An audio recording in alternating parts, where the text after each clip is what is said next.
Hello, I'm Isaac Hayes III, founder and CEO of Fanbase. Listen to what I'm about to tell you.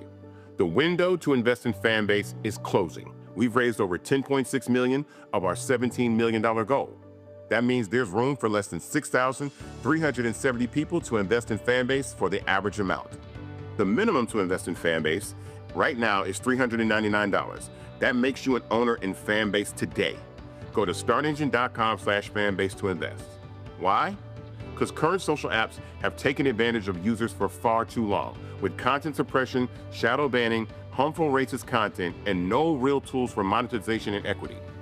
Fanbase has over 1.4 million users and counting, allowing anyone to reach all their following and monetize their content from day one. Social media is the new TV, and whoever owns the apps that distribute that content have the opportunity to own potential billion-dollar companies. While big platforms with uncertain futures are failing to serve their users, Fanbase is stepping up to fill the gap. Don't wait until it's too late. Invest now, invest for yourself and your future.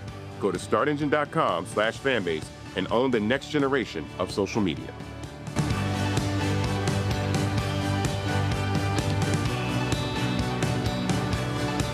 Folks, Black Star Network is here. Hold no punches! I'm real revolutionary right now. Support this man, Black Media. He makes sure that our stories are told. Thank you for being the voice of Black America, Roland. Stay black. I love y'all. All momentum we have now, we have to keep this going. The video looks phenomenal. See, there's a difference between Black Star Network and Black-owned media and something like CNN. You can't be Black-owned media and be scared. It's time to be smart. Bring your eyeballs home. You dig?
It's Monday, August 11th, 2025. I am Dr. Omekongo Dibinga, filling in for Roland Martin today. Here's what's coming up on Roland Martin Unfiltered, streaming live on the Black Star Network. Donald Trump has done something no president has ever done before, putting D.C.'s police force under federal control and sending in 800 National Guard troops. The mayor calls Trump's actions unsettling and unprecedented. We'll talk with Marcus Batchelor, from People for the American Way about what this means for democracy and civil rights in the nation's capital. Meanwhile, for a second straight week, more than 50 Texas House Democrats remain out of state, blocking Republicans from reaching the quorum needed to push through a controversial mid-decade redistricting plan. We'll bring you the latest on this high-stakes political standoff and what it means for voting rights in Texas. And in a sweeping move affecting hundreds of thousands of workers, the Department of Veterans Affairs has terminated union contracts for over 400,000 employees. We'll break down which unions are impacted and what this means for VA staff nationwide. It's time to bring the funk right here on Roland Martin Unfiltered, streaming live on the Black Star Network. Let's go. He's got it. Whatever the miss, he's on it. Whatever it is, he's got the scoop, the fact, the find. And when it breaks, he's right on time and it's rolling. Best believe he's knowing. Putting it down from sports to news to politics. With entertainment just for kicks, he's rolling. It's on go, roll, roll, y'all. It's Roland Martin, yeah. Rolling with Roland now. He's funk, he's fresh, he's real, the best, you know he's Roland Martin now.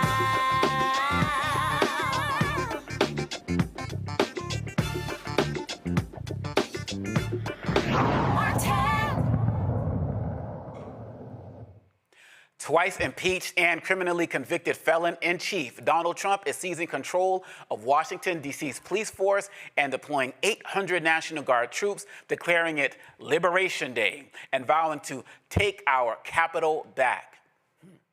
Trump used an emergency power in the D.C. Home Rule Act to temporarily put local police under federal command, saying the city's facing a public safety crisis. That's despite crime hitting a 30-year low last year. And we're here for a very serious purpose, Something's out of control, but we're going to put it in control very quickly like we did on the southern border. I'm announcing a historic action to rescue our nation's capital from crime, bloodshed, bedlam, and squalor, and worse. This is Liberation Day in D.C., and we're going to take our capital back. We're taking it back. Under the authorities vested in me as the President of the United States, I'm officially invoking Section 740 of the District of Columbia Home Rule Act. You know what that is? And placing the D.C. Metropolitan Police Department under direct federal control, and you'll be meeting the people that will be directly involved with that. Very good people, but they're tough, and they know what's happening, and they've done it before.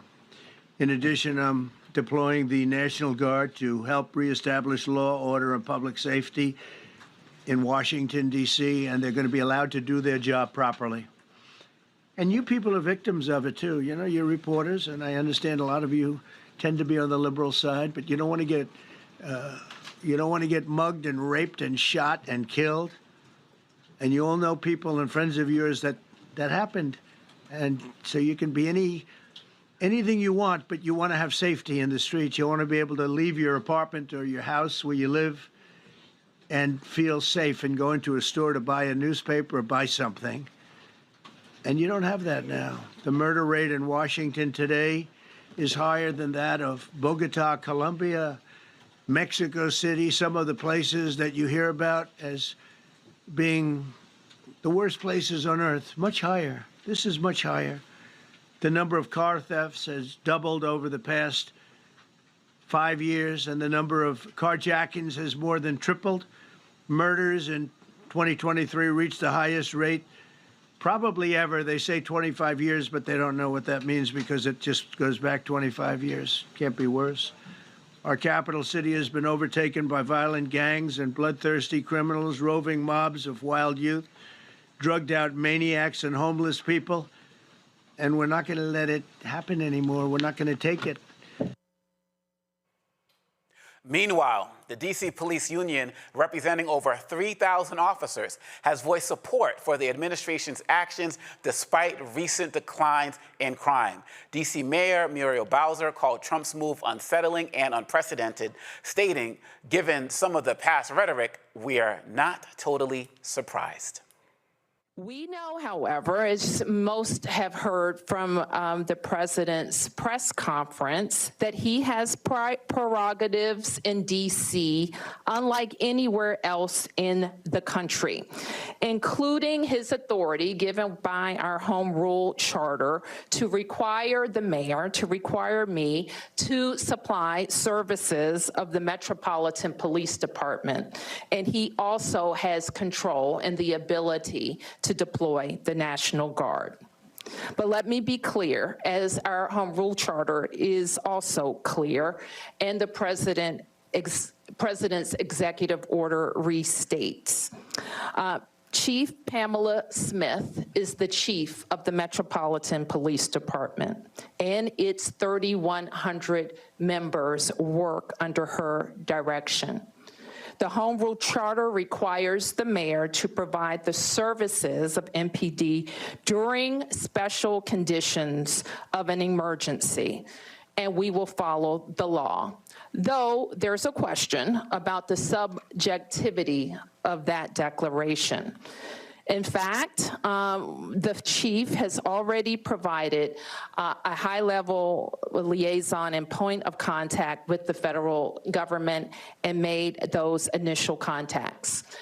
The executive order is also clear that the president has delegated his authority to make requests of us to Attorney General Pam Bondi. I have reached out to Attorney General Bondi and hope to schedule a meeting soon. Joining us now to discuss this escalation is Marcus Batchelor from People for the American Way. Marcus, thank you so much for joining us tonight. Thanks for having me. Absolutely. What is your initial take to what has transpired today in Washington, D.C.? Well, I'm outraged by it. I think, and all of America should be outraged by it. What we saw is the president rant and rave and use the authority, test the authority of his power to take control over a city where over 90% of the people didn't vote for him or his values 3 times in a row. I think it is DC now, but everyone should be concerned that it will be their communities tomorrow. This president has demonstrated both in a hyper-local sense here in DC, but also nationally that he's willing to test the limits of his authority to demonstrate and to just make a point. But when he takes authority over a local police department, that puts people's real lives in line. And what we've seen is that the president has always made people in the District of Columbia less safe, whether you think about him sicking troops on peaceful protesters in 2020, whether you think about him sicking a mob on the United States Capitol in our neighborhoods in 2021, when you think about him pardoning all those people convicted under local and federal law for those crimes when he re-entered the White House earlier this year, Donald Trump has only made people in DC less safe, and all residents in DC are very concerned about this order today.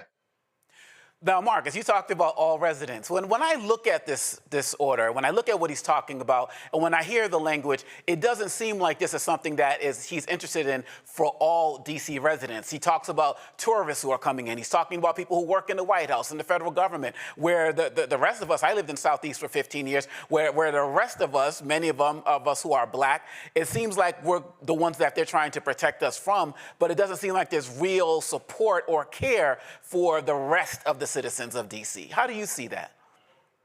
Yeah, that's absolutely right. I think you caught the red flag in this whole press conference, that he is so embarrassed about these crime rates that he's pulling out of thin air or from years and years ago in terms of DC's crime spike. He's, weaving all of these hyperbolic narratives about how he has to get it under control as a symbol for the nation. But again, he is projecting because unfortunately he has to see the manifestation of all his lack of investment, of all his lack of work on things like public safety, on things like housing, on things like crime, the things that bother him on his drive to his golf course, but don't bother him enough to do anything about. So what he wants to do is lock up the people that he says are a problem for his eyesight. What he wants to do is displace the unhoused people who are disturbing his view on his way to his golf course instead of solving those problems. But that has real material impact for the people here in the District of Columbia. Well, Marcus, when you talk about the homeless part and kind of weaving into what you were just talking about, he says that the homeless people, the unhoused people, need to leave D.C. Last time I checked, if you're unhoused, you don't have a place to go. When you talk about the work that you're doing with People for the American Way, you're having conversations about what needs to be happening for the unhoused people, as well as the services that need to be applied to young people within the city so that they are not involved in crime in the first place, which doesn't seem to be something that Trump has cared about. Am I correct? Absolutely not. But if we think that Trump actually cares about public safety in any sense, but especially public safety in the District of Columbia, I think we're just feeding into that lie. Donald Trump could care less about public safety in the District of Columbia. This is exclusively about power. This is demonstrating to his base, to the rest of the country, that he's willing to again test the limits of his power. And it's also a test for us. It's a test on local autonomy, right? The mayor is right, an unprecedented attack on local home rule in the District of Columbia. And it's a test of his limits and how he can replicate this across the country. The District of Columbia wasn't the only city he mentioned in today's press conference. When the press asked him if he's willing to do more, he said, yeah, Chicago and Oakland and Baltimore. I think we should all point out that all of those cities are also led by Black mayors as well. So this is a power grab on Black power across the country, and this should be a warning sign, and this is an opening salvo in what I think is going to be a national campaign. Before I bring in the panel, one other thing I want to talk about, I'm really paying attention, as I mentioned, to the language. I hear him say people being mugged, raped, shot, and killed, people living in bloodshed, bedlam, and squalor. He talked about armed gangs running through the city. It almost made it sound like it was like, Mogadishu, back in the 80s or something to that effect. And when I was listening to another commentator earlier today, they were talking about how the language he was using is reminiscent of when he was talking about the Central Park Five. And it seems like he's just bringing that rhetoric back up to try to foment more anger from people to justify what he's doing today. Yeah, I mean, it's old racist rhetoric. Trump might be a new character in this long line of history, but he's using very old rhetoric. He knows how to dehumanize Black people. He knows how to dehumanize poor people and unhoused people so that he can, or immigrants, so that he can do what he wants. And he knows how to typecast certain types of people and certain types of leaders, which is why you also see him only call Black leaders in Congress and in big cities low IQ.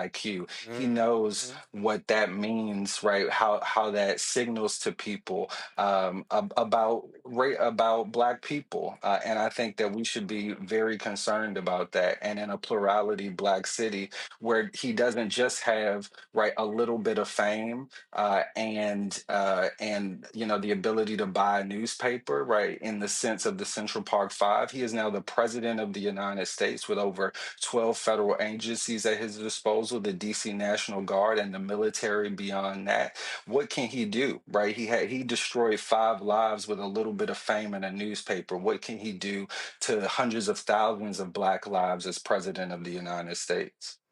I want to bring in my panel. I have Kelly Bethia, JD Communications Strategist out of Washington, D.C., as well as Joy Cheney, founder of JOI Strategies, also out of Washington, D.C. So we're all living it here right about now.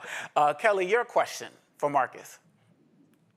Ooh, a question. I had a comment. But I guess considering that we are in a Black space right now, being the 4 of us and most of us who are watching this programming, considering that we did all that we could do, right? We voted, we campaigned, we've marched, we've protested, we've boycotted, we've screamed, we've silenced, we have done all we can do.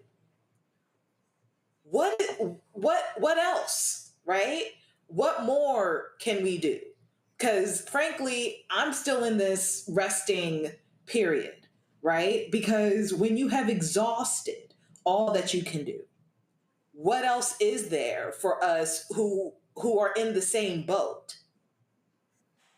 Yeah, well, we've got to build the biggest boat possible and get as many people in it so that we can take turns rowing. I think the president's strategy in this second term, and they've been, really plain about it, is to flood the zone, to flood you with as much controversy, with as many problems as possible, so that we do feel overwhelmed by it. But I think what today's announcement shows is that we have to remain vigilant, that we have to remain active in these fights, because who runs our local police department? We never thought, right, in a million years that we would have to fight the president of the United States for control over public safety. And again, that's DC's fight today, but he is on a rampage. And so we've got to make sure as many people as possible can fight, that we take our breaks when we need to. But Donald Trump is clearly counting on our silence, is counting on us getting tired enough to be complicit. And we see some of our leaders in DC doing that, saying, all right, well, we're just going to, figure it out. No, this is an affront to democracy. This is a threat to public safety, and we've got to treat it like that. And as many people as possible have to get in that fight. Joy, your question. Okay, well, you know what? I'm not even going to pretend with the question here, because I know we're going to engage you in a conversation. Here's the deal. If you are a funder out there, this is the time. We need you to get off your ass, whatever has been happening, your planning meetings, your long time thinking. It's time to get boots on the ground, money on the ground, and in the hands of the people who can use it, nonprofit organizations who are struggling right now. We need that. We need you to fund People for the American Way and others as well. I'm just going to start there because I think that's a conversation that needs to be had if we want to really fight back. We also have to make sure lawyers are tooled in this moment. If you are a lawyer, you're at a law firm, you ought to be beating down the door of the District of Columbia, trying to say, what can we do to be a part of the effort to defend this city against what will be encroachments on home rule? To be clear, please, this is the question. Can you just remind everyone what the home rule laws say about how long Donald Trump has for this emergency designation, because it's not indefinite. And I think what the mayor was saying today was we're going to hold him to it.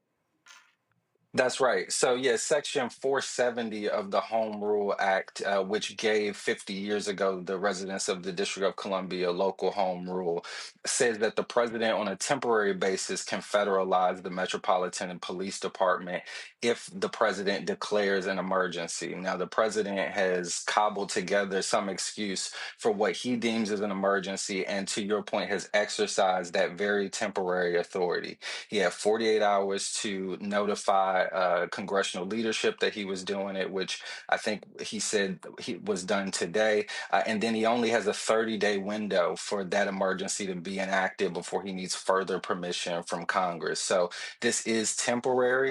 Right. Obviously, there's a lot of damage you can do in 30 days. But to your point, there's a second stage of this fight, and we need to make sure that we're urging members of Congress to come back to Washington ready to hold a check on the president so that he doesn't extend this power indefinitely and doesn't inflict further damage on the residents of the district. Now, Kelly, I know when I came to you and asked what your question was for Marcus, but you also stated that you had a comment, so I wanted to make sure you got that comment in before we went to our break. Please, let us know what's on your mind. The comment is that this is all bullshit. That's the comment.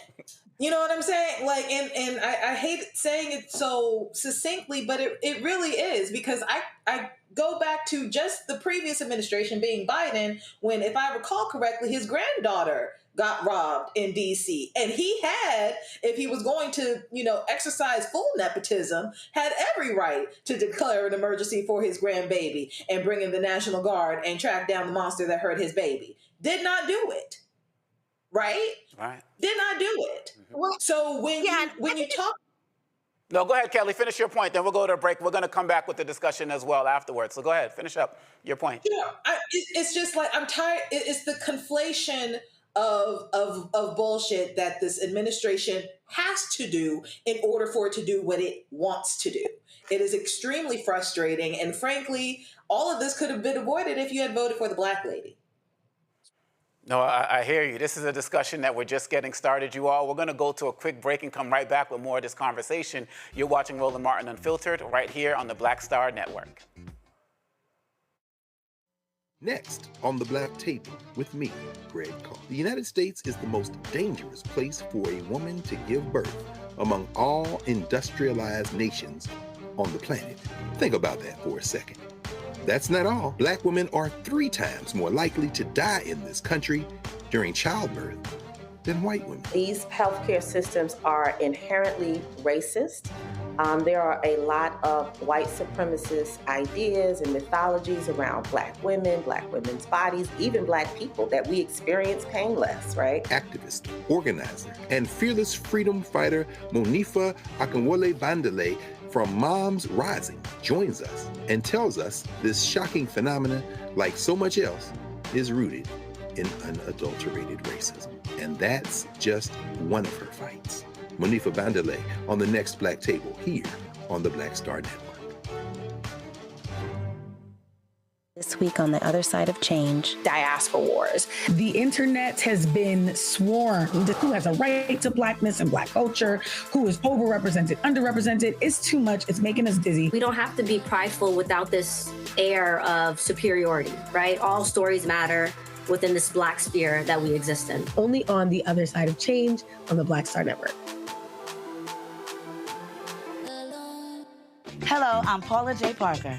Truly proud on the Proud Family. I am Tommy Davidson. I play Oscar on Proud Family, Louder and Proud. Hi, I'm Jo Marie Payton, voice of Sugar Mama on Disney's Louder and Prouder Disney Plus, and I'm with Roland Martin on Unfiltered.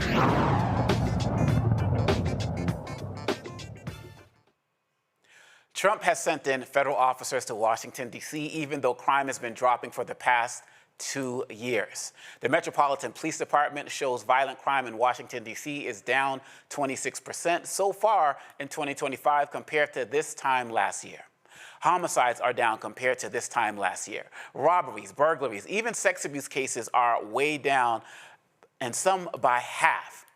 Last year, violent crime dropped an even bigger 35%. So the numbers are clear. Violence is going down. But Trump's out here saying crime isn't really falling, even talking about some quote-unquote phony numbers investigation. Marcus, I'm coming back to this phony numbers investigation because I'm thinking about Bureau of Labor Statistics, labor statistics, and it seems like his mindset of don't bring me no bad news. If it's something that he doesn't like, he's going to make up numbers to justify what he wants to do. And it seems like working to occupy D.C. after he tried it in Los Angeles is the latest example of this.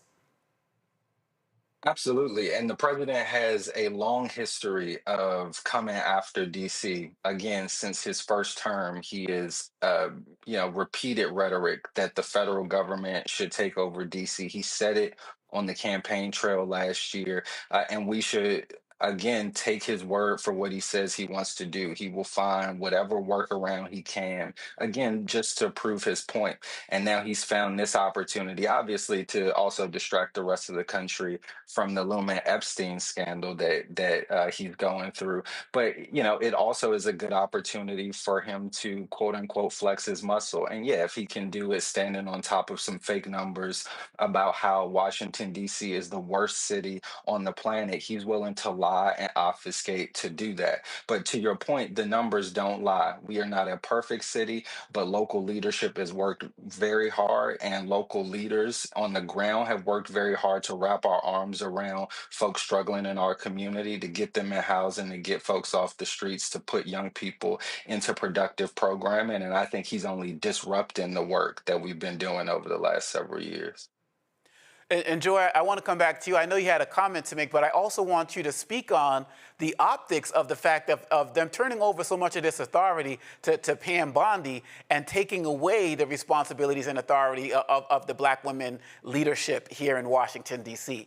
I want to get your thoughts on that in addition to what you were about to speak on earlier. Yeah.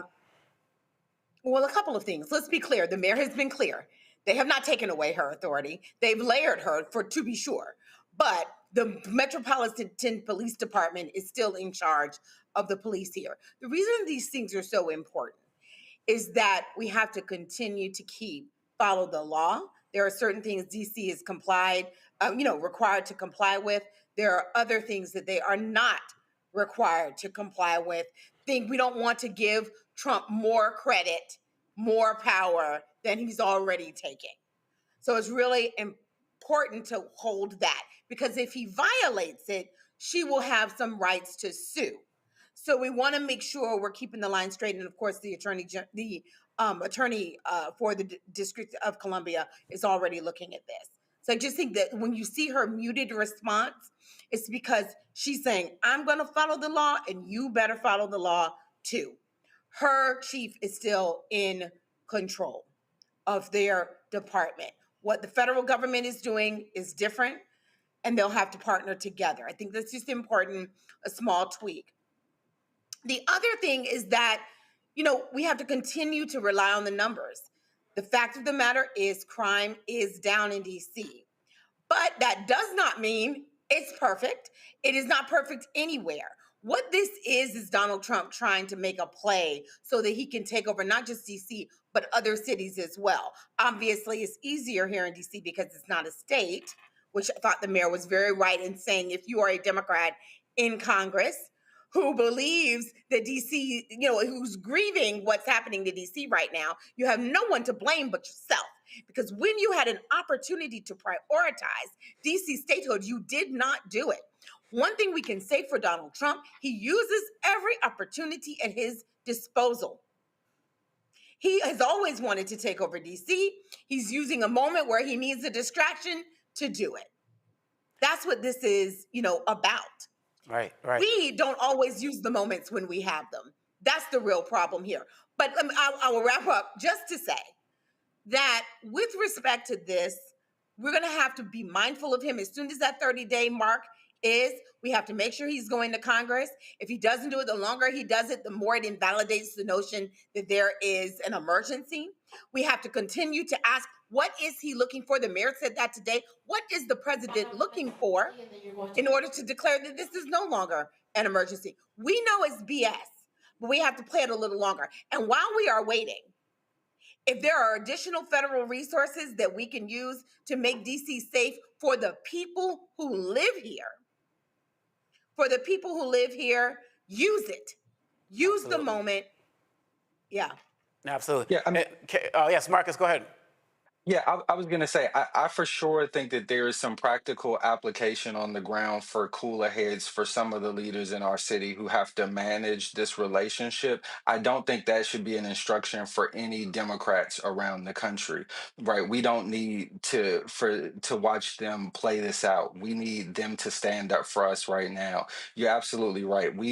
Democrats missed an opportunity to protect the residents of the District of Columbia from this onslaught by not granting them statehood. But we have to know that every day, every hour that President Trump and his cronies have this increased authority over the lives and freedom of Black people in the District of Columbia is a day and hour of danger that we must keep preventing. So we have to pour into our communities, but national Democrats need to stand up right now, right, and become the alternative, present democracy for the District of Columbia. It's going to be an uphill battle, and we've got iterations to this fight, but God damn it, somebody needs to stand up right now and say that this is not about public safety. It is a power play, and we need to resist that power play that Trump is having on an all-Black city, because it will be somebody else's Black city next.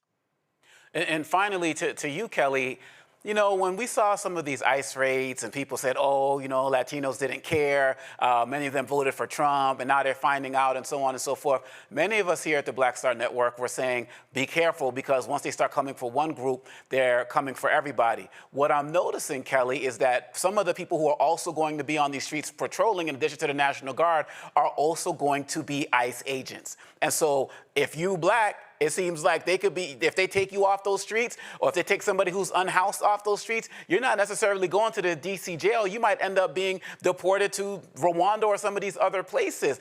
Can you talk a little bit about the moment that we're all about to find out how much this is problematic for all of us and not just one particular community?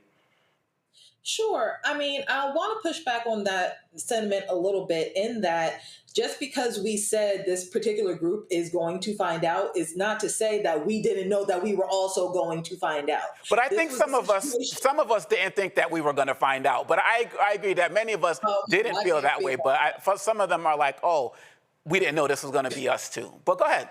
Oh, see, it was an us issue from jump for me. Like, there was no separation.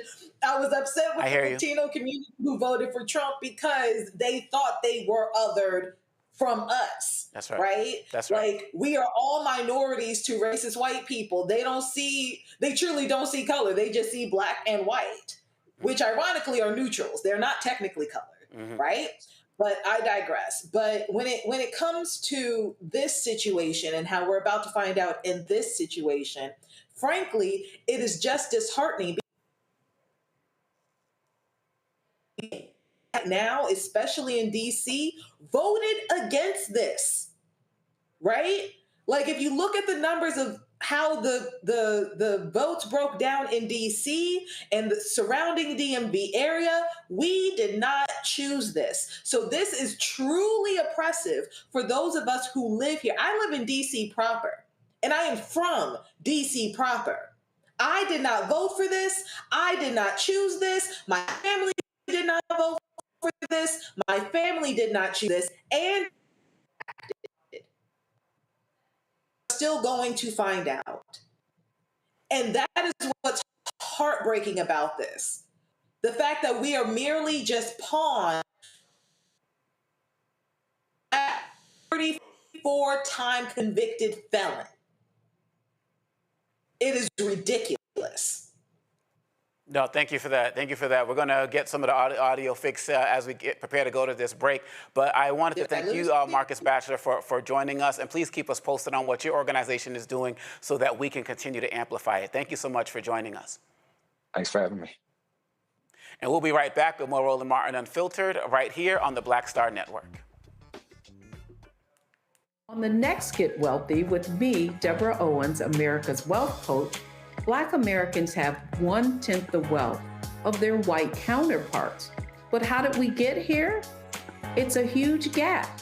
Well, that's why we need to know the history and what we need to do to turn our income into wealth. Financial author and journalist Rodney Brooks joins us to tell us exactly what we need to do to achieve financial success. You can't talk about why we are, as Black people, where we are, unless you talk about how we got here. Bridging the Gap and Getting Wealthy, only on Black Star Network. On the next A Balanced Life with me, Dr. Jackie, we're talking about leveling up, or to put it another way, living your very best life. How to take a bold step forward that'll rock your world. Leveling up is different for everybody. You know, I think we fall into this trap, which often gets us stuck because we're looking at someone else's level up journey, what leveling up means to them. For some, it might be a business venture. For some, it might be a relationship situation, but it's different for everybody. It's all a part of A Balanced Life. That's next on Black Star Network. Next on the Black Table with me, Greg Carr. The United States is the most dangerous place for a woman to give birth among all industrialized nations on the planet. Think about that for a second. That's not all. Black women are 3 times more likely to die in this country during childbirth than white women. These healthcare systems are inherently racist. There are a lot of white supremacist ideas and mythologies around Black women, Black women's bodies, even Black people that we experience painless, right? Activist, organizer, and fearless freedom fighter Monifa Akinwole Bandele from Moms Rising joins us and tells us this shocking phenomenon, like so much else, is rooted in unadulterated racism. And that's just one of her fights. Monifa Bandele on the next Black Table here on the Black Star Network. Hey, what's up, y'all? I'm Devon Franklin. It is always a pleasure to be in the house. You are watching Roland Martin Unfiltered. Stay right here.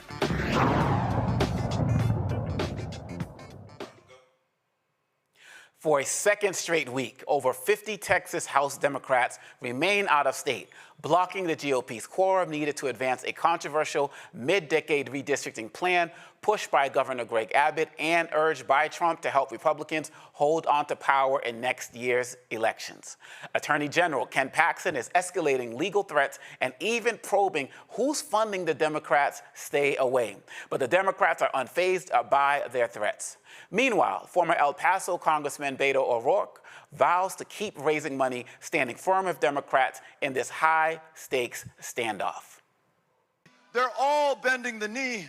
And so this guy thinks, Donald Trump, that he's absolutely unstoppable. He really believes that he's the king that these knee benders tell him that he is. And so he comes to our state to grab even more power in the form of these 5 congressional districts, including Mark VC's right here. He thinks that we are going to take it right here, but he doesn't understand in Texas, our knees do not bend.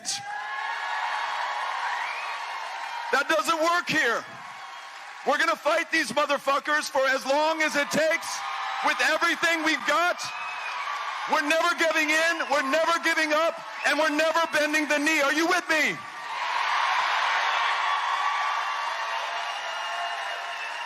This guy and these Republicans are running scared. They're in full panic mode.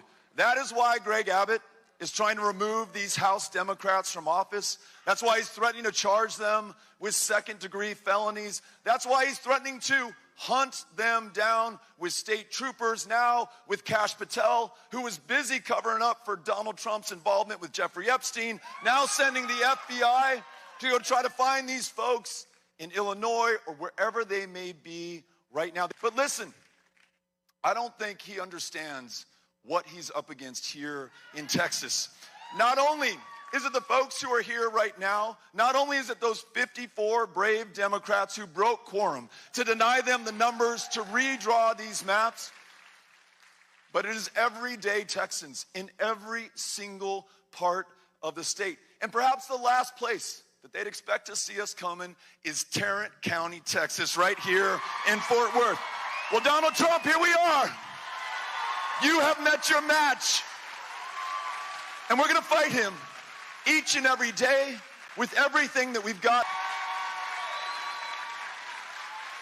Let's get off of the back foot onto the front foot, off of defense onto offense. Let's take this to every fucking county in the state of Texas, every state in the union, everywhere we have to go.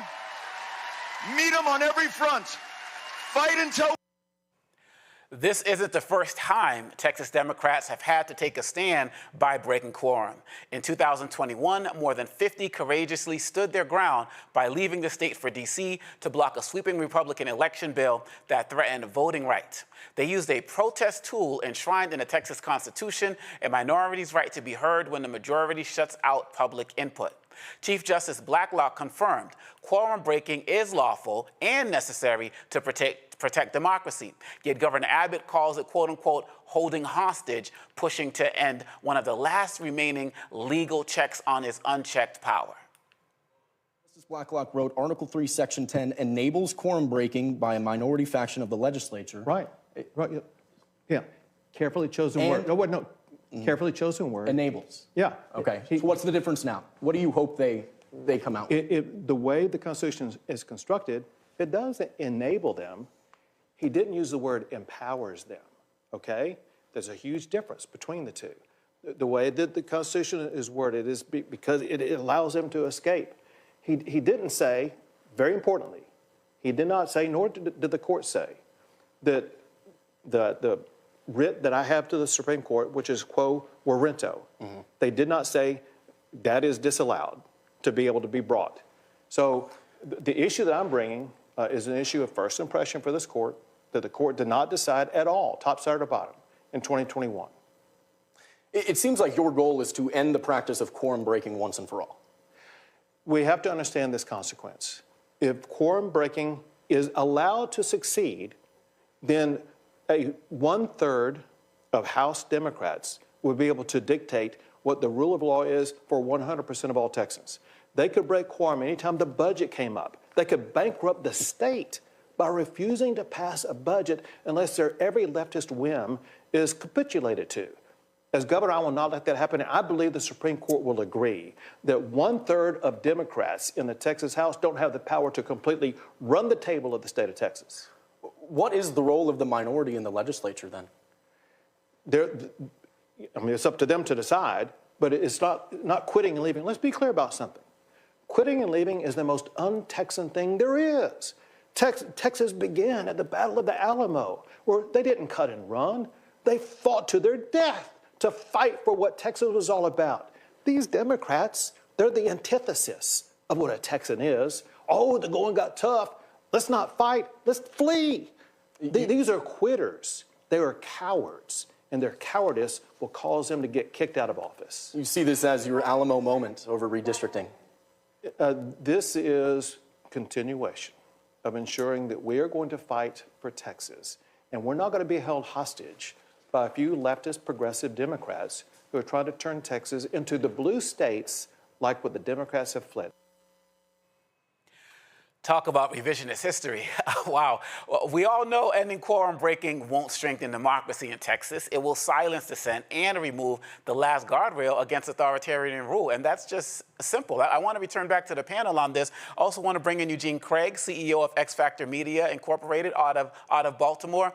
Eugene, we're in week 2 of this. How do you see this playing out? And also your thoughts on Governor Abbott's comments right there as well. I mean, look, we're in a situation where these Texas Democrats are doing what they need to do. They're holding the line. And look, fighting looks differently in 2025 than it did in the 1800s, right? And what he has to understand is that, there wouldn't be a need for this if he wasn't trying to cheat and game the system for Donald Trump. And, so that's the thing, the Texas Democrats, they used a quorum break a couple years ago. This time around, they're much more prepared in a lot of different ways. And, national Democrats for helping them. Shout out to Governor Pritzker for giving them the resources they need to be able to fight this battle the way they want to fight it. And at this point, Governor Abbott, he needs to make a decision. Does he want to rig the game against Texans, or does he want to actually have an effective working government? Absolutely. And Joy, I want to take this also out to the national level. One of the things I'm seeing as Ken Paxton is investigating Beto O'Rourke's organization, I am not, I'm not reading everything. I'm not seeing every news story, but paying attention to it like the rest of us are. I'm not seeing a lot of these big celebrity, the Clooney types of the world, get rid of Biden, bring in Kamala, and then, it seems like after the election, they completely disappeared. Where's the financial support that's supposed to be happening for these Texas Democrats? Beto O'Rourke's organization seems the only one that's being targeted. I know that Bernie Sanders is having his, Stop the Oligarchy tour, but the money that's raised goes through his website. I don't know if any donations are happening. It seems to me that these Democrats who have fled Texas, with the exception of some governors who have embraced them, are kind of being abandoned nationally, financially. I mean, I don't know if they're being abandoned financially. I have not looked into, how they're being funded. I know one thing is certain, they're not having their salaries paid. So wherever they are, they're doing so at great cost to themselves. With respect to, these super Democrats, super delegate, these or super influential wealthy donors, I think there's a whole conversation we can have about their complete abandonment, not just of the Democratic Party, fine if you want to abandon them, but to abandon the people who are doing the work on the ground to hold off this administration. I mean, you at least ought to be supporting them so that we have a country to fight for, and then be supportive of the Democratic Party. And these Democrats, the Americans, have been crying out for people who are fighting. And these Texas Democrats are doing that. So, yeah, I mean, we need to see if you had your big mouth open last summer, we need your big mouth open this summer, and we need your big wallet opened. And it's not so much about paying their way, it's about drawing attention to what they're doing. And in reality, and also funding the organizations that will be there to defend them and to keep them going. That is really how, we need to be doing this. We need to be flooding the people who are supporting them. And let's be clear on what the plan is for these Texas Democrats. Their plan, they know that ultimately they're going to lose this battle. And then the fight will go to Democratic states who will try to do the same. But what these Democrats are doing is buying some time to raise awareness so that there can be a groundswell of people around them. And I do think they've been getting that kind of support. We need to see people on the ground marching in Texas. If you are a Caucasian person in Texas and you don't like it, don't do it behind your computer. We need you on the ground, on the streets, loudly, screaming, yelling, protesting, showing up at these people's homes peacefully and safely, but doing so, letting them know that you are watching what they are doing. That's what the Democrats are giving you time for, time to mobilize. And Eugene, as they're mobilizing, we're seeing that, Cornyn is reaching out to the FBI to get assistance. And these Democrats are saying, you don't need the FBI to track us down. You know where we are. And this kind of plays into our last story about Washington, D.C. and Trump. How do you see this playing out as it relates to the FBI, the federal government getting involved at a deeper level? Because ultimately, all of this is to please Trump, who is the one who went to Abbott and said, I need 5 more seats. And do you feel like the Democratic response outside of Maryland has been sufficient, outside of Texas has been sufficient? I think so. 2 things. The first is that Republicans, be such small government people, are always giddy at weaponizing law enforcement in these type of situations, right? The warrants that have been issued by the Texas House aren't criminal warrants. They're civil warrants that can only be enforced within the state lines of Texas. So it doesn't make any sense to try to get the FBI involved because those warrants are not valid anywhere but inside the state lines of Texas.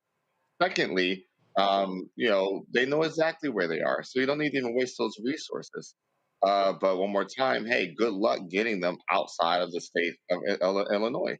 Governor Pritzker has already made it clear he's going to use every resource possible to protect those Democrats, including from the abuses of law enforcement from their home state. And Kelly, I'm a little bit concerned because I feel like I see people like Governor Newsom and other leaders talking about, well, if the Republicans are going to do this in Texas, then we're going to pull the trigger on this redistricting in our state.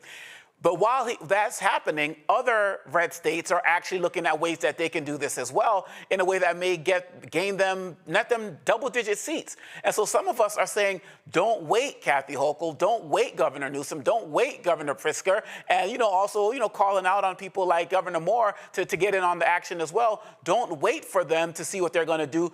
Do it now because they are going to figure out some other types of shenanigans to make sure they can control the House in 2026. I can absolutely see that happening. My issue with the Democratic Party as a whole is that we are now very reactive, and then we play into the victimhood. That is what is happening to us, right?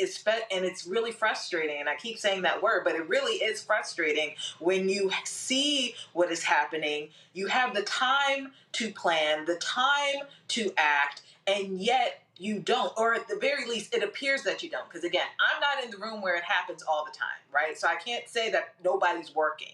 But when you see this lull, this almost silence in media, in outreach regarding what is happening and what to do next, the conclusion drawn from that, it is implied that you're not doing anything, right? So to your point, it is it is imperative that some type of proactivity needs to happen in order for, frankly, the base to be riled up and trusting in the party enough for something to happen.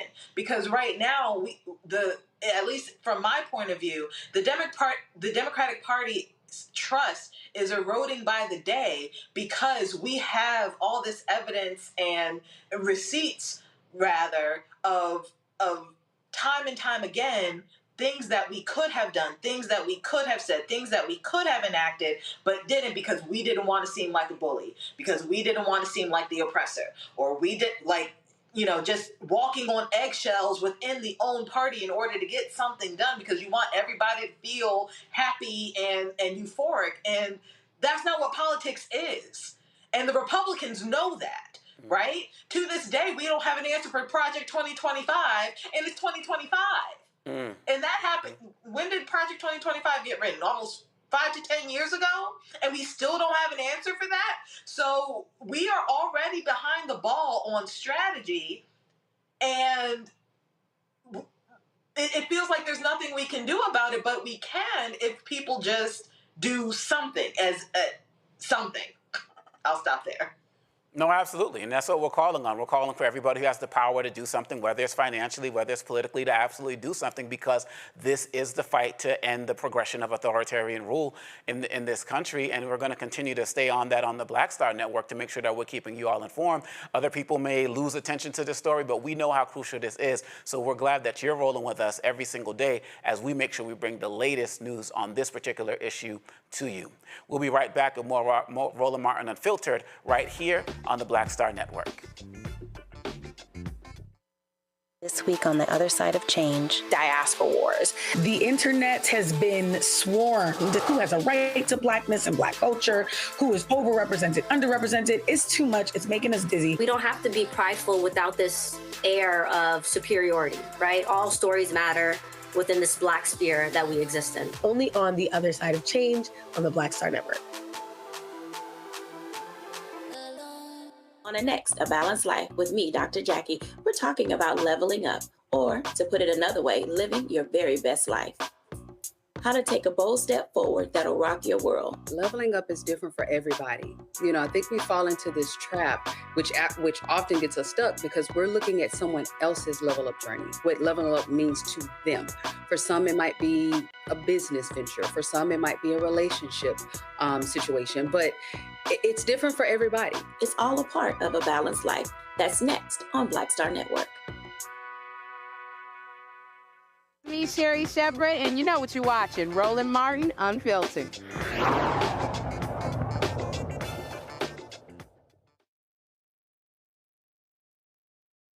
Candidate Zohran Mamdani is hitting the streets this week with his 5 Boroughs Against Trump tour, calling out what he says are the ways Donald Trump's agenda is hurting the city.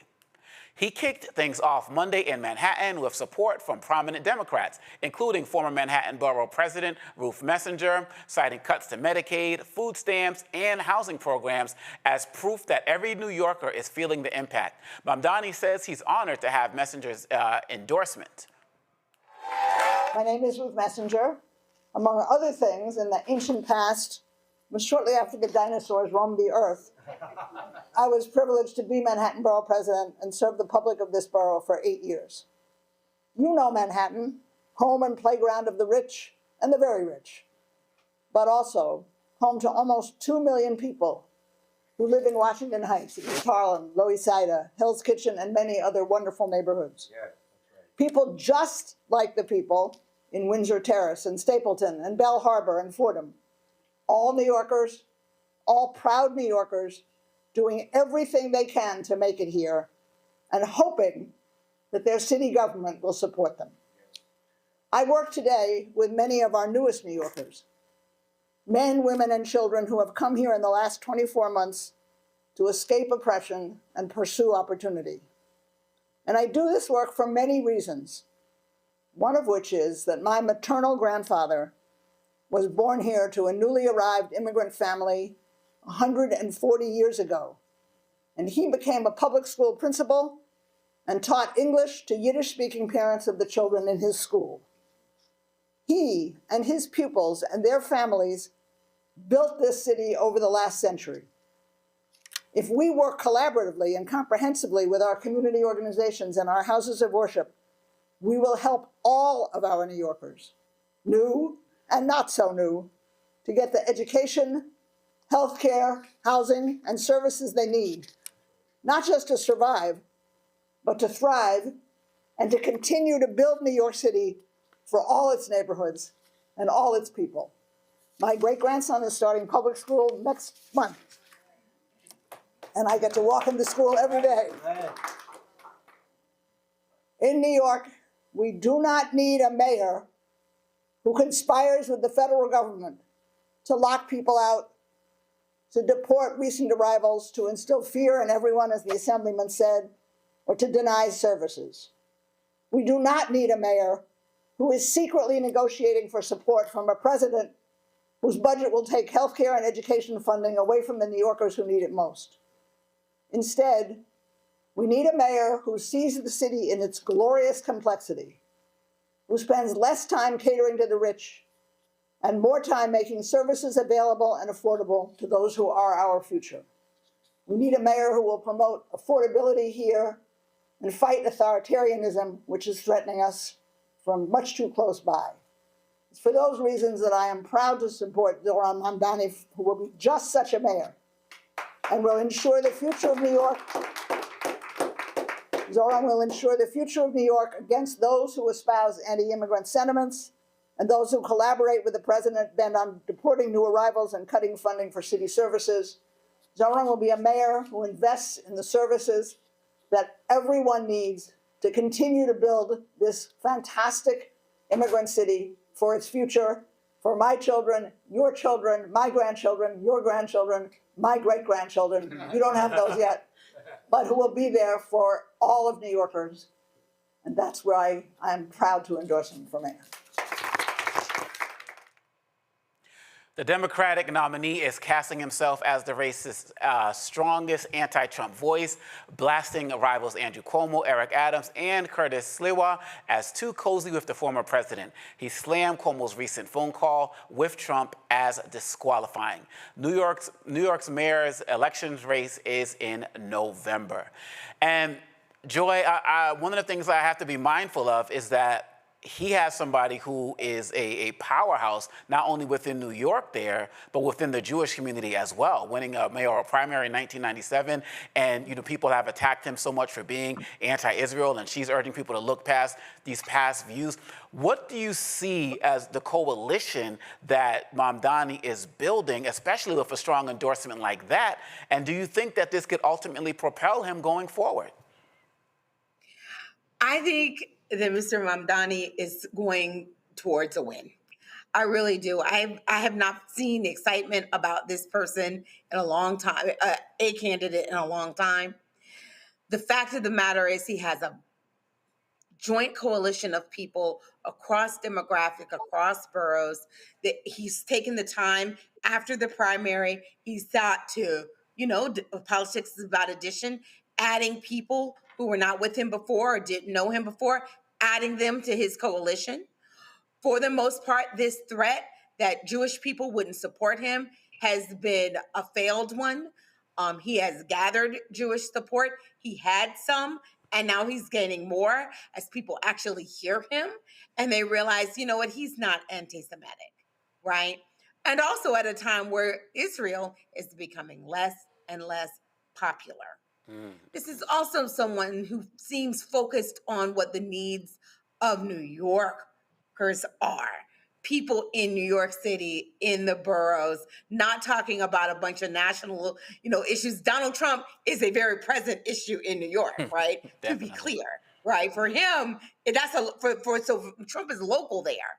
He's not talking about general things. He's talking about what impacts the citizens of New York City. And that kind of language is so important, and it's what's ought to be repeated everywhere. Not his message, because that's for New York, but focusing on what the people that elect you care about, and then focusing on those topics to bring the most people together. He has used this strategy effectively. And even where there are differences, he talks about the things that people have in common. He does not focus on what's divisive. He focuses on what unites us. This is a pattern we should repeat. And I think it's why we're going to see a successful outcome for him in the fall.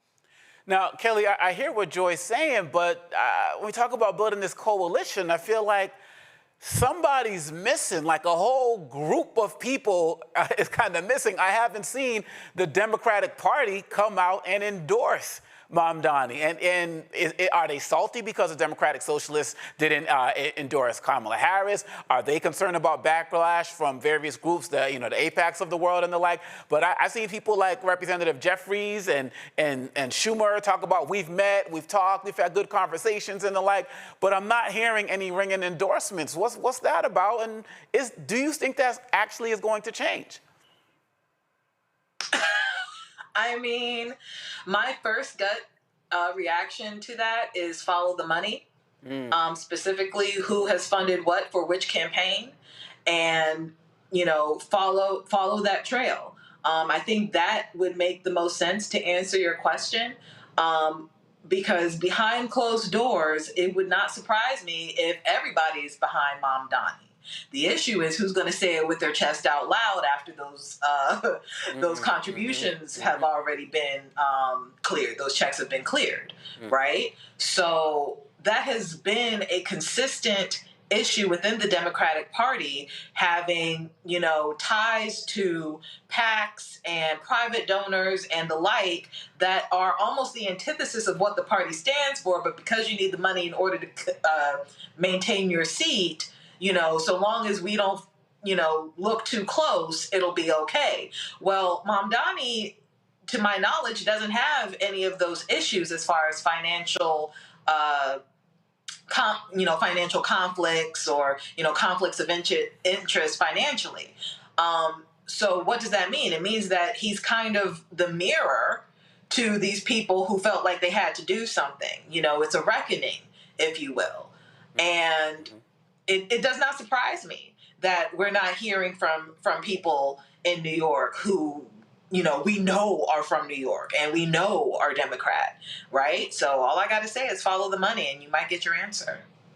So while we're talking about money, Eugene, I've seen some of the Democrats who have been hesitant to endorse him, like Senator Alyssa Slotkin, as an example. They would say things like, well, he's a democratic socialist, and, I am a proud capitalist, and my family came up, and, they had no money, and then they built this. A lot of people share that story. Other New York Richie Torres, has said similar things.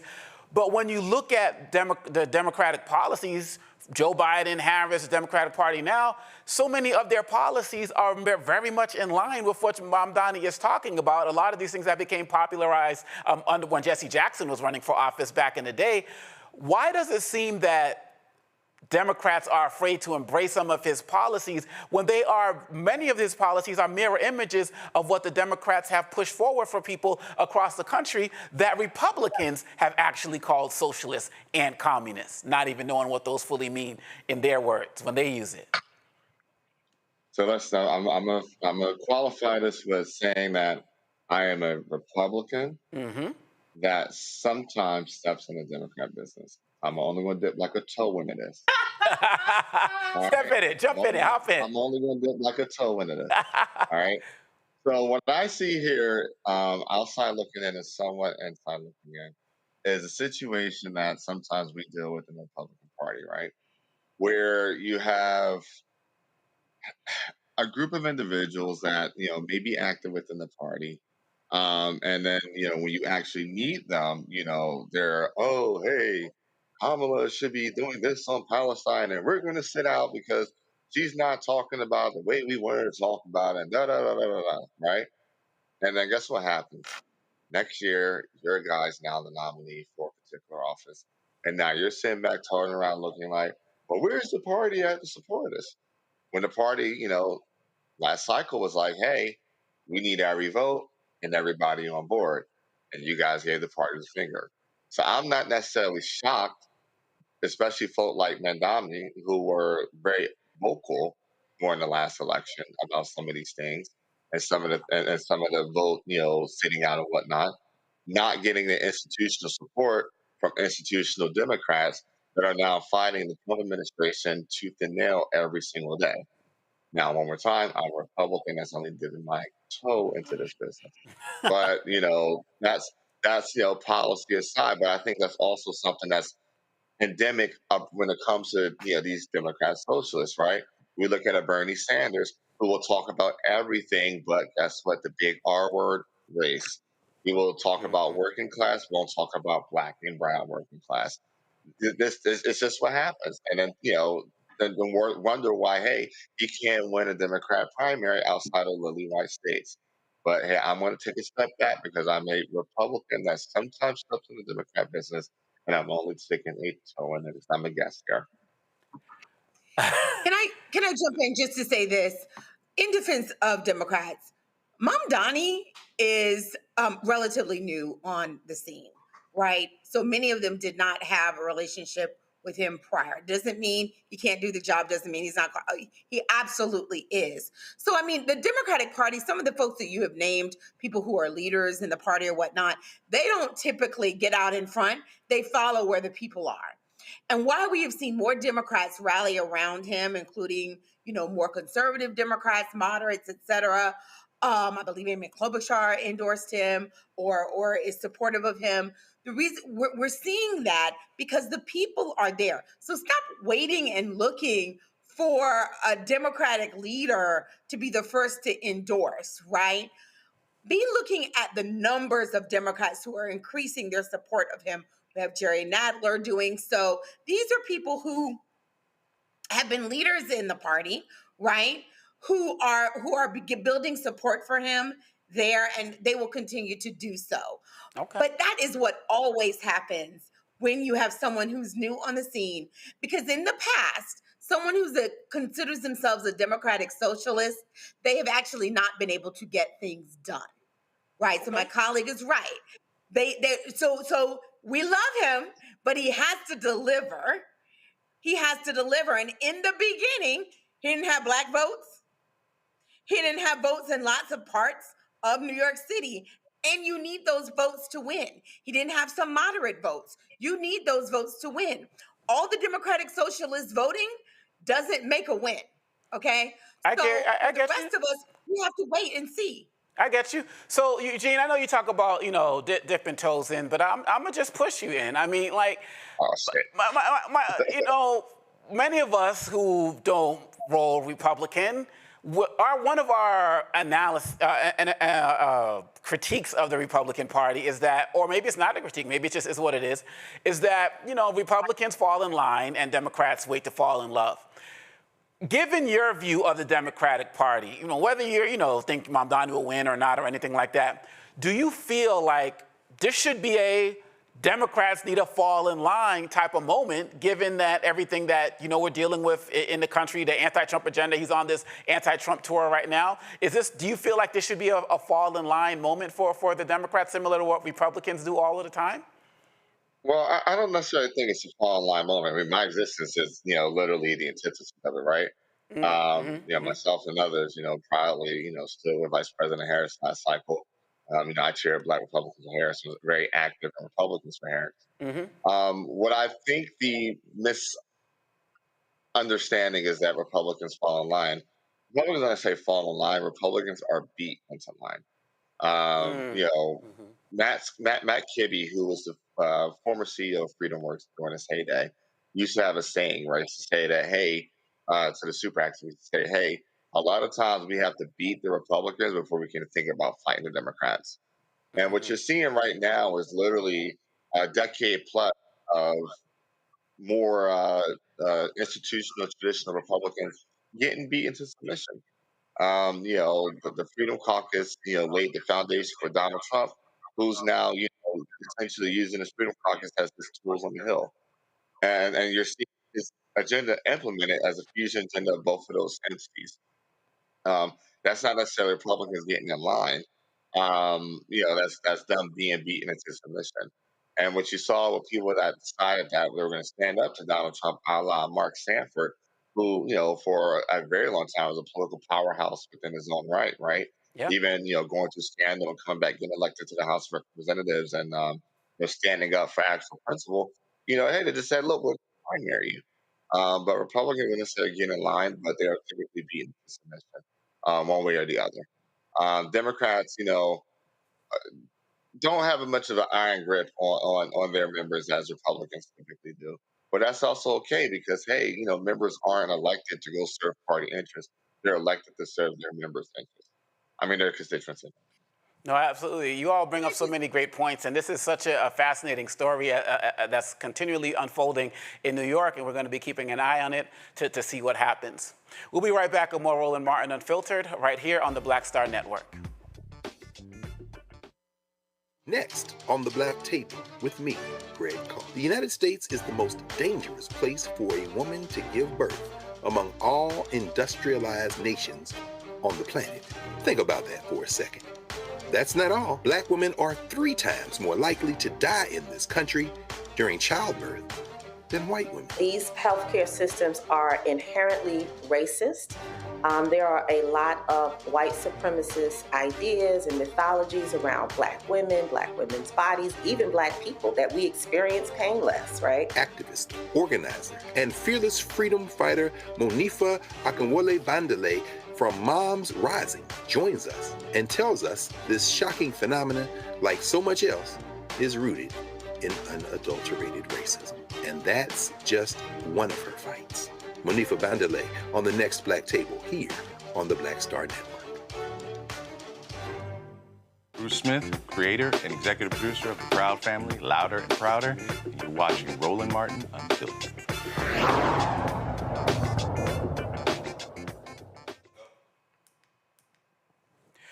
Defense Secretary Pete Hegseth is facing backlash after sharing a CNN interview with Christian nationalist Douglas Wilson, a man who's argued women shouldn't be allowed to vote and has even downplayed the horrors of slavery.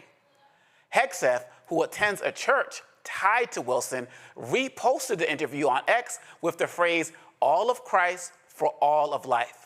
Wilson's vision is a country where only Christians can hold office, same-sex relationships are criminalized, and public expressions of other faiths are banned. Take a listen to what Wilson has to say about women. Women are the kind of people that people come out of. So you just think they're meant to have babies? That's it. They're just a vessel. No, it doesn't take any talent to simply reproduce biologically. The wife and mother, who is the chief executive of the home, is entrusted with 3 or 4 or 5 eternal souls. I'm here as a working journalist, and I'm a mom of 3. Good for you. Is that an issue for you? No, it's not automatically an issue. Josh and Amy Prince, along with their 4 kids, moved here from Washington State. Do you see Amy as your equal? Yes and no. In the sense that we're both saved by grace, we're absolutely on equal footing. But we have very different purposes, God-given. But do you see yourself as the head of the household, as the man? He is the head of our household. Yes. Yes, and I do submit to him. So like moving here was ultimately your decision. Yes. That's a great example. Wilson says in his vision of a Christian society, women as individuals shouldn't be able to vote. His fellow pastors, Jared Longshore and Toby Sumter, agree. In my ideal society, we would vote as households. And I would ordinarily be the one that would cast the vote, but I would cast the vote having discussed it with my household. But what if there's your wife doesn't want to vote for the same person as you? Right. Well, then that's a great opportunity for a good discussion. There are some who have gone so far as to say that they want the 19th Amendment repealed. I would support that. And I'd support it on the basis that the atomization that comes with our current system is not good for humans. And Wilson, a veteran himself, is unapologetic about his view that women shouldn't be in certain leadership or combat roles. Looking at the leadership page for Christ Church, it's all men. Do you accept women in leadership roles in the church and government? In the church, no. Why? Because the Bible says not to. Wilson is part of a broader Christian nationalist movement making inroads with the Trump administration, with a newly created faith office led by evangelical pastor Paula White Cain, and people seen right outside the White House entrance praying and speaking in tongues. We are standing on the soil of the White House, and we are declaring your word. How precious! And now there's a monthly prayer service at the Pentagon, initiated by Hegseth. Wilson's highest level connection to the administration. It's not organizationally tied to us, but it's the kind of thing we love to see. For his part, Hegseth has publicly praised Wilson. Now we're standing on the shoulders of a generation later, the Doug Wilsons and the others. You know, one of the things I wish people could see is the reactions to those of us who are on the panels when we're showing these stories. And Kelly, I wish I had you on full blast for everybody to see. No! Just take it. Come on, give us what was going through your mind.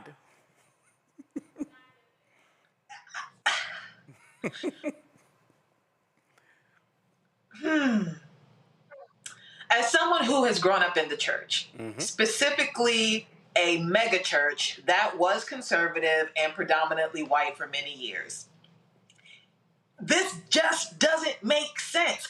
Biblically, there were women leaders in the Bible, for crying out loud, that we revere. You know what I'm saying? Like Deborah, both Marys, Esther, list goes on. And it's just, I am speechless right now, and I usually am not, but it just takes the cake for how insecure these men are. Because that's really what it boils down to. You don't want women to have power because you yourself don't think you are worthy of the power that you have. And in order to preserve the power that you have, you must quell any threat that you see fit. Even if that's your wife, or your mom, or your daughter. It is very weird to me that is a school of thought that men can just do what they want. I'm sorry, we hemorrhage once a month. Hemorrhage! And still get stuff done. You catch a cold and you're out for 5 weeks. And you think you are the stronger sex? You think you can get stuff done? Right? Like, presidents' wives have, on record, like in historical records, been the reason why this country has moved in the way that it does. And you think that it was just because of men? And this isn't a man-bashing post. That's not what I'm saying. But it takes 2 to tango on a lot of this stuff. And you thinking that only men can rule the world is the reason why the world is the way it is right now. And it sucks. So, like, that was bizarre to me. That's just bizarre. Well, Joy, you know, of course, we can talk about this being bizarre, but it's also hypocrisy on full blast. So we have, this is a man, Hegseth, who came into the Defense Department, who originally said women shouldn't be in the military, and we've heard other views that he's espoused about women. I feel like even if this video, these interviews came out before his confirmation hearings, he still would have been approved because ultimately this is the view of Trump and so many of the evangelicals, even though Trump is the least devout Christian person. Obviously, he serves as their avatar, but is this not hypocrisy on full blast for a man who changed up to say that women should be in the military just so he can get approved? Look, to be clear, this is not, it's bizarre to me. I don't understand this, but it's not bizarre in that no one believes this. There are a good number of people who believe this, and that's okay for them to believe it. That's their business, their religion. I'm not involved in that. What's the problem is when we put these people in positions of authority and power, and their thing isn't to just do it in their home. It's to then migrate it to our federal policy, our state policy, our local policy. Pete Hegseth, he can believe whatever wackadoo thing he wants to believe. But when he tries to put it on the military, as the case may be here, or in some other agency, that is where the issue lies. That is what we need to be talking about. And it is so important that we make sure folks know who's out there. And then we can say, look, we're not crazy. And if you are a white woman who is observing this, you know these people are out here because they're in your family. And some of us Black ladies, we know we got a few of them too in our family. Mm-hmm. It's not the majority of men. And so we don't want to overestimate that. But we do have to say this is what we're fighting against. This type of belief is encroaching itself into our policy, and that's what we have to ward off. Donald Trump isn't supportive of this, but he'll use it if it gives him a greater handle on power. He's not going to get everyone else, but he's looking to get white men and perhaps some other men who believe in this foolishness. They want to build their lives and their success off the backs of women, and they see our advancement as, you know, they're undermining. We know that's out here, and this is why we need white women to be more engaged. Most white women are not that woman that was standing next to her husband, and God bless her. She has every right to feel that way. But they should not be in positions where they make decisions for the rest of us. And so, Eugene, I want to tie this into the last segment when we talked about Mamdani, because so many people have called him an anti-Semite because of his phrase, globalize the intifada, which he has not used again, has walked a little bit back. But so many people have used that and him saying that if he was mayor, he would arrest Netanyahu because of the international warrant for his arrest. He would enforce that law. And they're using that to call him an anti-Semite and a religious extremist. And we've seen people from all sides of the political aisle come out with various Islamophobic comments about Mamdani.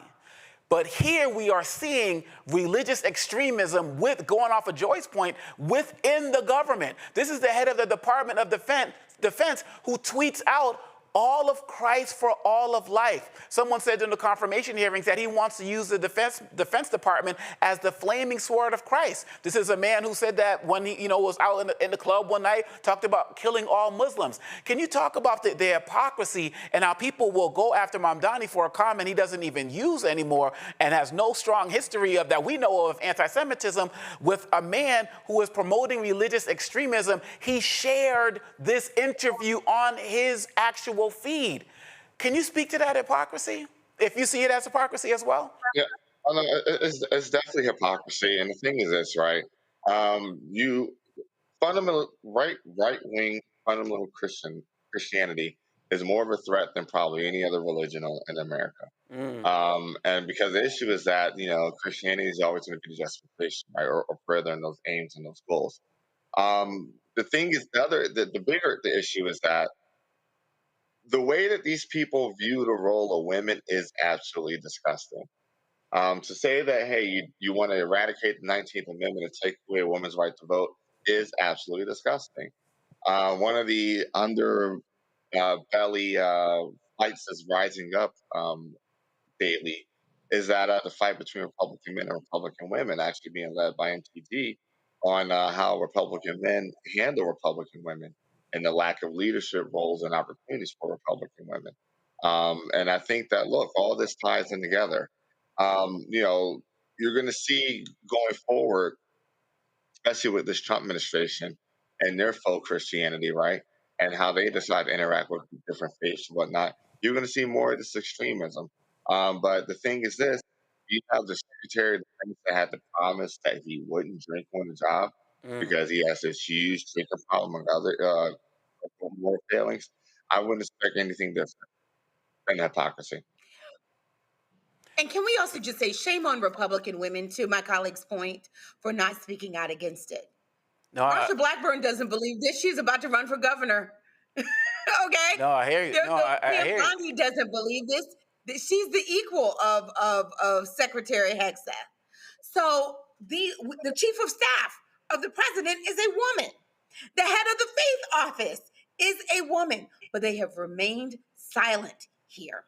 Right, and I think that some people, I feel like many people, call this out and call out Republican women as they rightfully should.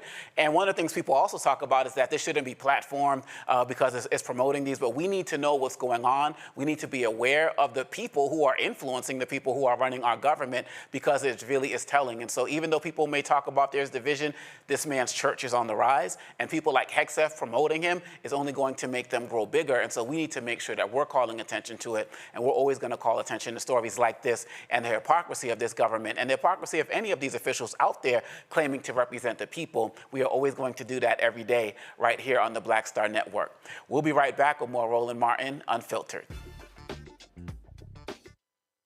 On the next Get Wealthy with me, Deborah Owens, America's Wealth Coach, Black Americans have 1/10 the wealth of their white counterparts. But how did we get here? It's a huge gap.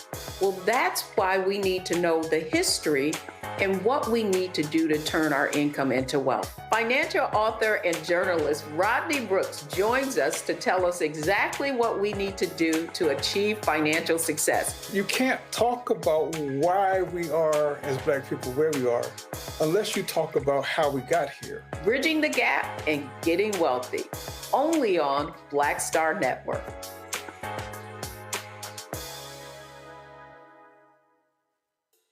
Farquhar, executive producer of Proud Family. You're watching Roland Martin Unfiltered.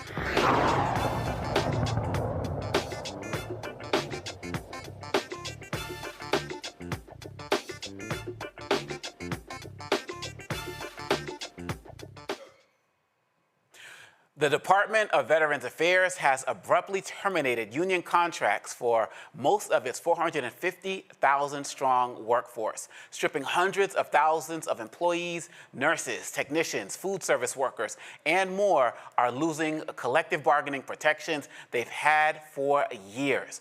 The move comes after a March executive order from President Trump citing national security and a court ruling clearing the way.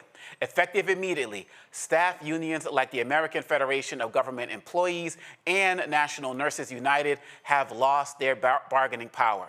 Joining us now is the American Federation of Government Employees, AFGE, National President Everett Kelly.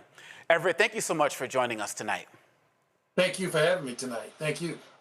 So when we share stories like this, and we're talking, I'm sharing 400,000, I'm naming various professions, so many people who aren't aware of what's going on, this is just numbers to them. Can you talk about the real effects of what's happening with people on the ground from what you're seeing? Okay, thank you so much. You know, for AFG, we represent 820,000 federal and D.C. government workers. And we are facing unprecedented attack, not by our choosing, but by the reckless attacks of this administration that is determined to silence federal workers and weaken our unions and dismantle the very structure that uphold public service and accountability, such as workers in the VA, okay? Now, when you start taking away the rights of workers in the VA, it's going to adversely affect the veterans that they service every day. You know, the protection of unions has been good for the VA. I would say that because you think about a workplace where an employee has to deal with an employer that screams and yell and holler at them all day and then expect them to be able to perform in an effective manner. It doesn't happen. And with a union, you know, you give that opportunity for an employee to be protected, you know, from those type of attacks. You know, just think in terms of a veteran that need help, right? But a person that has been scolded, a person that has been discriminated against, rather, you know, they have to contend with that. And therefore, when the veteran come in for service, you know, they might not get the very best care or very best service because of the trauma that is going on inside of that employee's head. But the union has protected employees from that days in and day on. And we will continue to do that. A lot of people think that the union is gone, but before we had a contract, we had a union.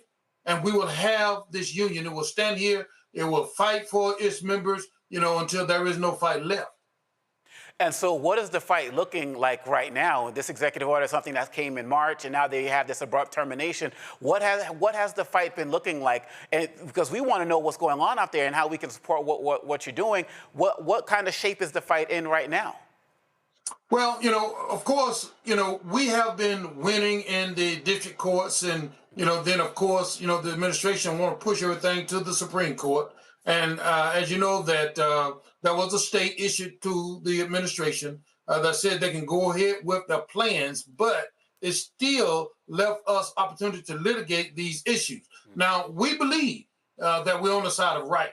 We believe that what has occurred is illegal, and we still have an opportunity to present that case, you know, before and in the legal system. And I believe that ultimately we will prevail. Mr. Kelly, how are you seeing the support from the American people? Because to be quite honest, this is not a story that I am seeing on the mainstream news every single day, but my assumption is that so many people have union within their history that maybe these stories are getting to them. But is this a story that is not reaching the attention of the national audience as it should? Or is it reaching the national audience in ways that we're just not seeing? But we've been seeing it really reach the national audience.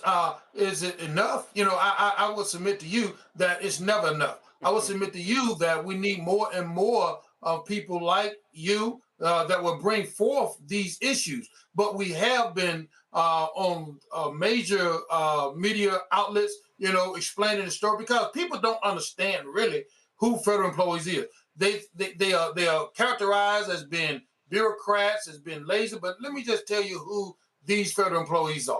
Please. They are the people that take care of our veterans. When our veterans go and fight in the wars and they come back and need services, it's these employees that service them.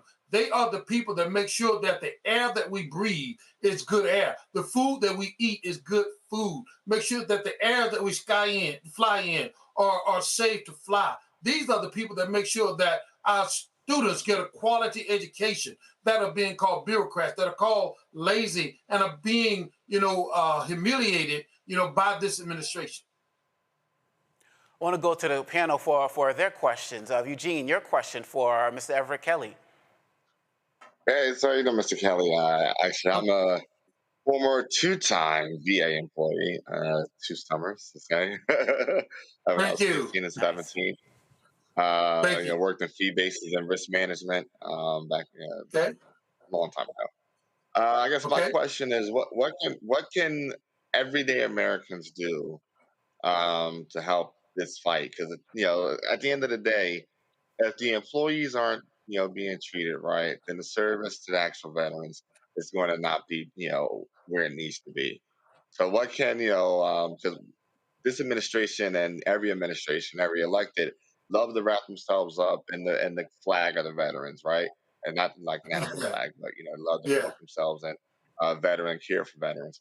So what can everyday Americans that are watching right now do to you know, help protect the people that are essentially taking care of those that take care of us, protecting the rights? Okay. Well, thank you for that question. There are several things that fellow Americans can do. Number one, you know, we have rallies across the country, you know, to bring light to what's happening.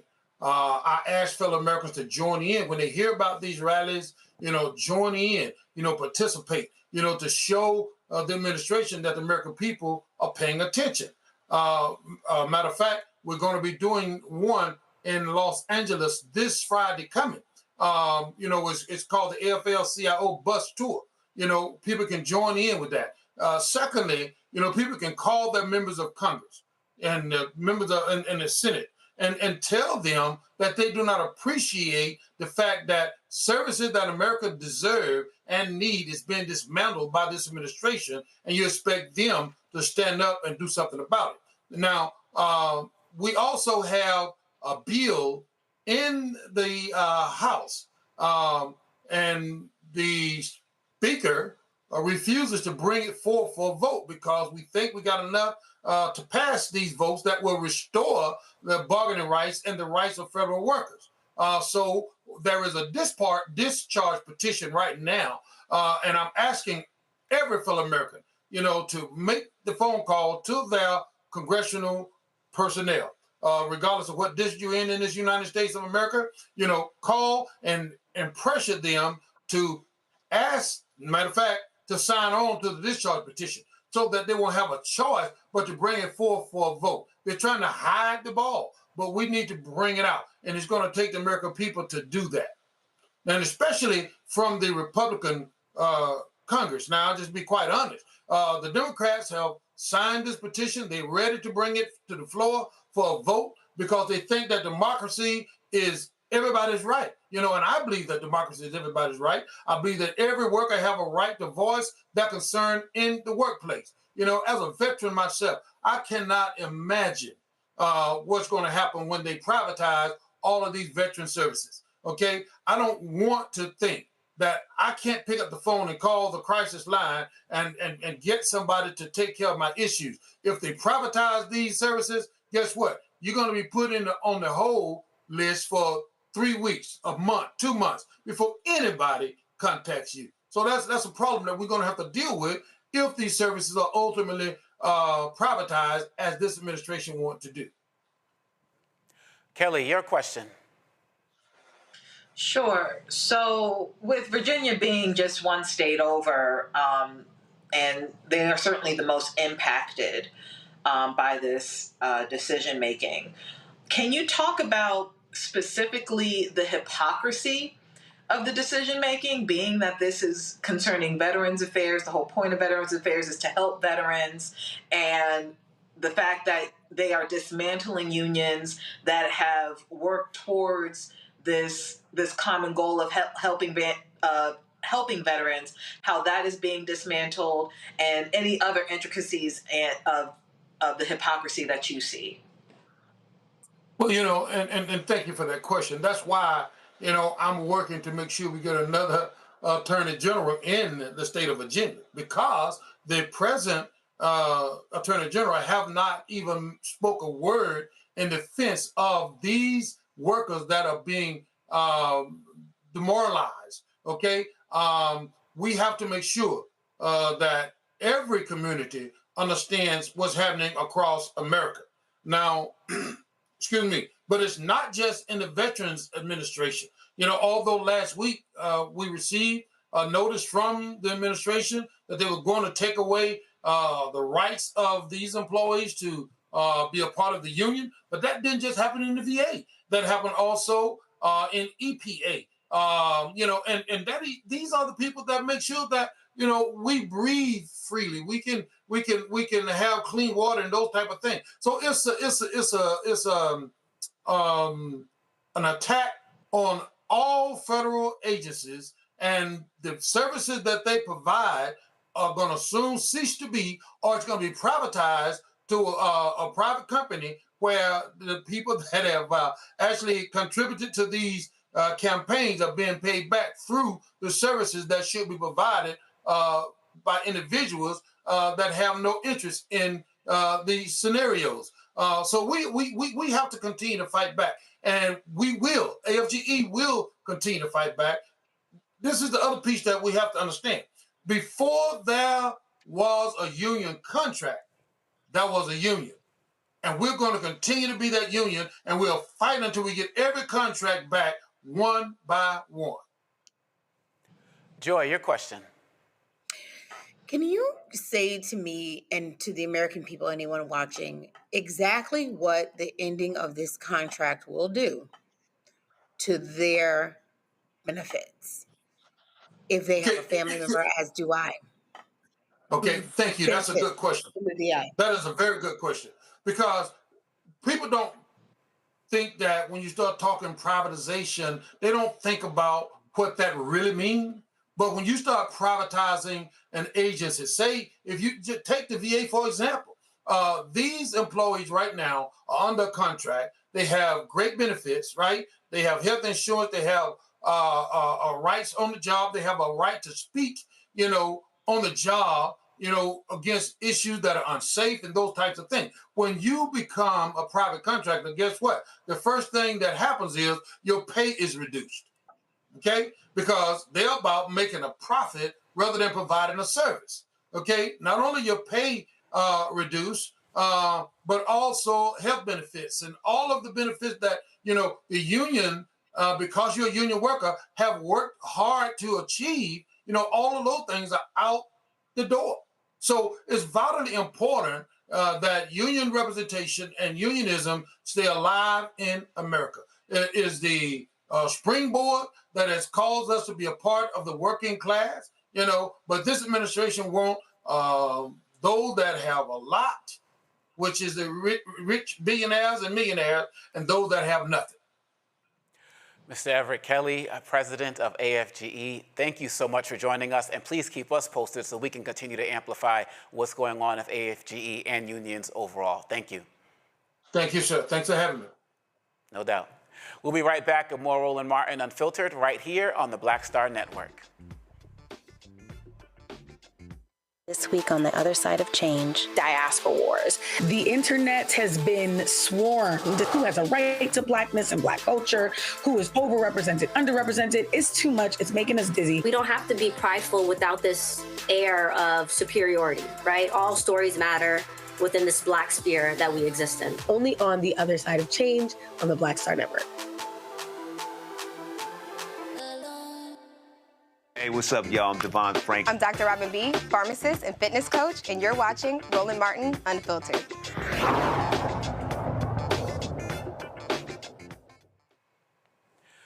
Reverend Joseph Darby Jr., a faith leader and notable civil rights activist in South Carolina, has died.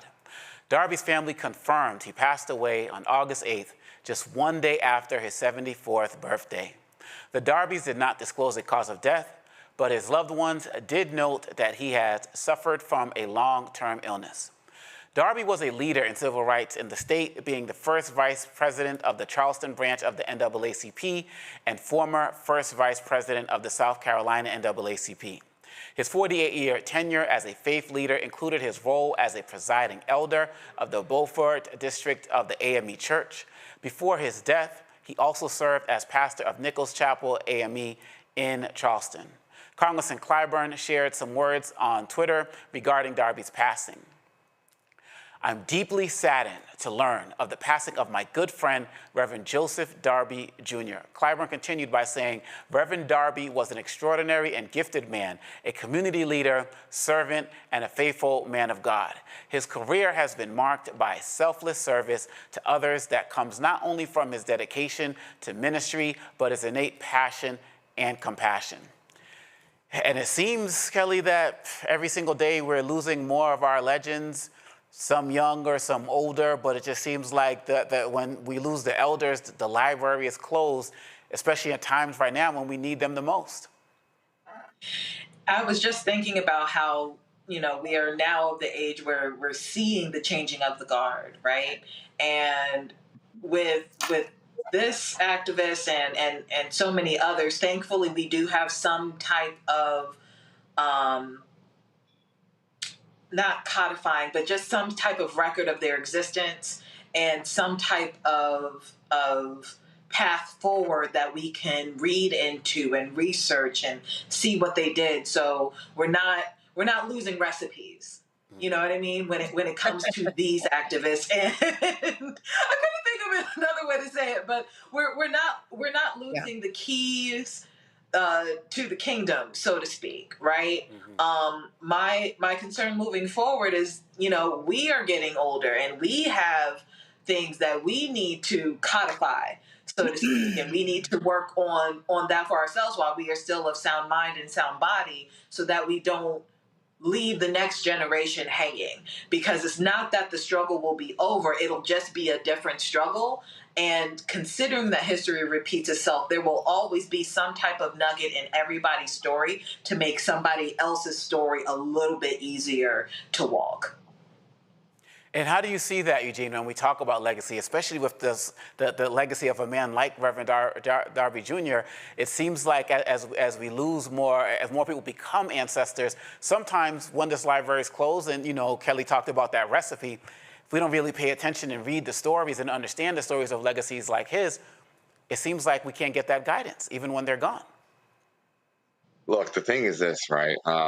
Legacies are built, and then they're built upon, and then they're built upon. Hope has a line, says, a midget on the shoulder of a giant can see much further than a giant.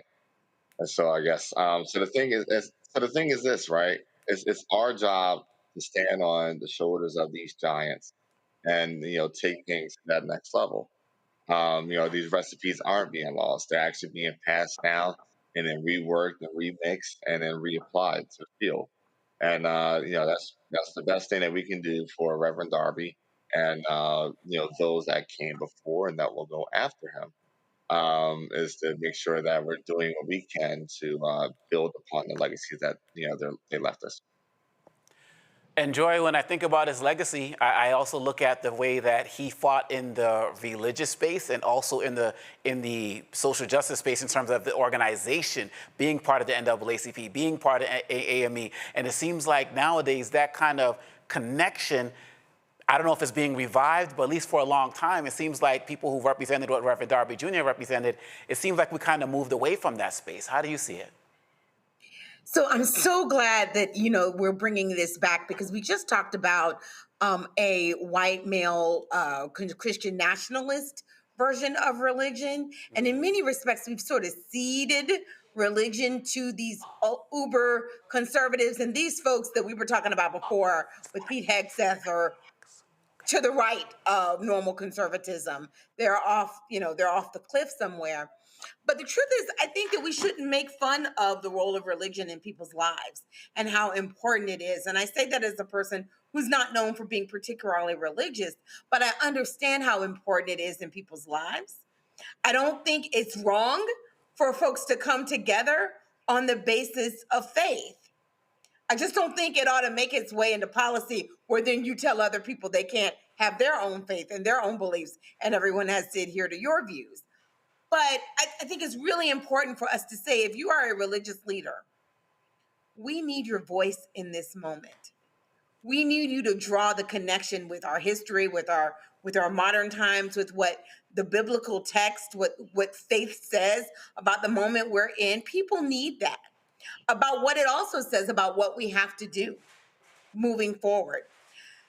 The real lesson, too, of the pastor is that he did something. He had impact in people's lives. Mm-hmm. Too many of us, are not having tangible impact.